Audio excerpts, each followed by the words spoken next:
S S D hard disk ನಾನು unbox ಮಾಡಿ ತೋರಿಸ್ತೀನಿ ಮತ್ತು ಅದರ ಕೂಡ ಎಕ್ಸ್ಟರ್ನಲ್ ಮಾಡ್ಕೊಳಕ್ಕೆ ಒಂದು ಬಾಕ್ಸ್ ಇದೆ. ಅದನ್ನು ನೀವು ಆ ಬಾಕ್ಸಲ್ಲಿ ಹಾಕಿ ನೀವು ಎಕ್ಸ್ಟರ್ನಲ್ ಮಾಡ್ಕೋಬೋದು.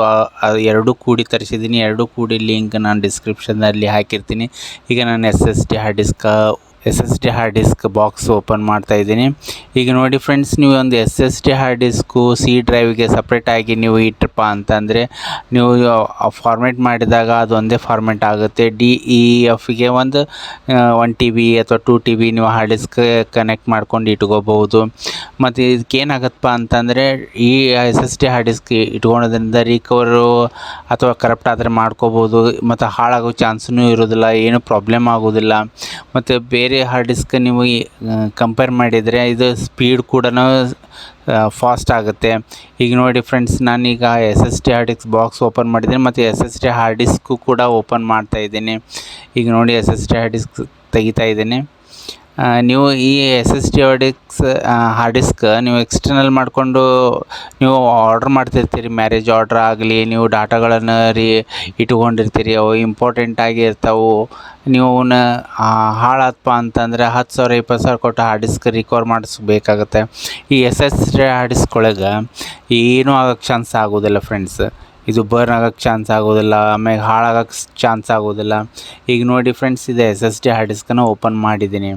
ಇಲ್ಲಿದು 1 TB S S D hard disk. ಮತ್ತು ಇದನ್ನು ನಾನು ಕೆಳಗಡೆ ಇಟ್ಟಿದ್ದಿಲ್ಲ, ಅದು ಬೇರೆ ಆರ್ಡ್ರ್ ಮಾಡಿ ತರಿಸಿದ್ದು. ಇದನ್ನು ನೀವು ಎಕ್ಸ್ಟರ್ನಲ್ ಮಾಡಿಕೊಂಡು ಸಪ್ರೇಟಾಗಿ ಒಂದು ನೇಮ್ ಬರೆದಿಟ್ಟು ನೀವು ಡಾಟಾಗಳನ್ನು ಇಡ್ಬೋದು. ಗಿಡಿ ಹಾಕಿ ಇಡೋದ್ರಿಂದ ಅದು ಕರೆಕ್ಟ್ ಆಗೋ ಚಾನ್ಸ್ ಇರುತ್ತೆ. ಡಾಟಾ ಏನೂ ಆಗೋದಿಲ್ಲ, ಇಂಪಾರ್ಟೆಂಟ್ ಡಾಟಾಗಳು ಇರ್ತಾವಲ್ಲ. ಹೀಗಾಗಿ ಒಂದೊಂದು ಹಾರ್ಡ್ ಡಿಸ್ಕನ್ನು ಈಗ ನೋಡಿ ಬಾಕ್ಸ್ದಲ್ಲಿ ನಾನು ಹೇಗೆ ಹಾಕಬೇಕಂತ ತೋರಿಸ್ತಾ ಇದ್ದೀನಿ ಅಡಾಪ್ಟ್ರಿಗೆ.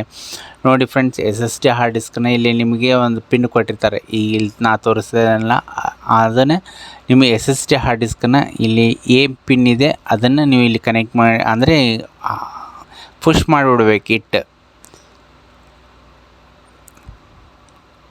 ಇಲ್ಲಿ ನಾನು ತೋರಿಸ್ತಾ ಇದ್ದೀನಿ ನೋಡಿ ಫ್ರೆಂಡ್ಸ್, ಸ್ವಲ್ಪ ಪ್ರೆಸ್ ಮಾಡಿ ಒತ್ತು ಬಿಟ್ಟರೆ ಅದು ಬಾಕ್ಸಲ್ಲಿ ಕುಂದಿರ್ತೈತೆ. ಬಾಕ್ಸ್ ಹಾಕಿ ಅದಕ್ಕೊಂದು ಕೇಬಲ್ ಕೂಡ ಕೊಟ್ಟಿರ್ತಾರೆ.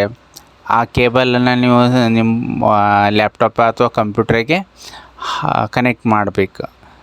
ಕನೆಕ್ಟ್ ಮಾಡಿದ ಕೂಡ ಇಲ್ಲಿ ಏನು ಮಾಡಬೇಕಪ್ಪ ಅಂದರೆ, ನೀವು ಹಾರ್ಡ್ ಡಿಸ್ಕ್ ಅದು ಎಂಟಿ ಇರುತ್ತೆ, ಅದಕ್ಕೆ ನೀವು ಪಾರ್ಟಿಷನ್ ಮಾಡ್ಕೋಬೇಕಾಗತ್ತೆ.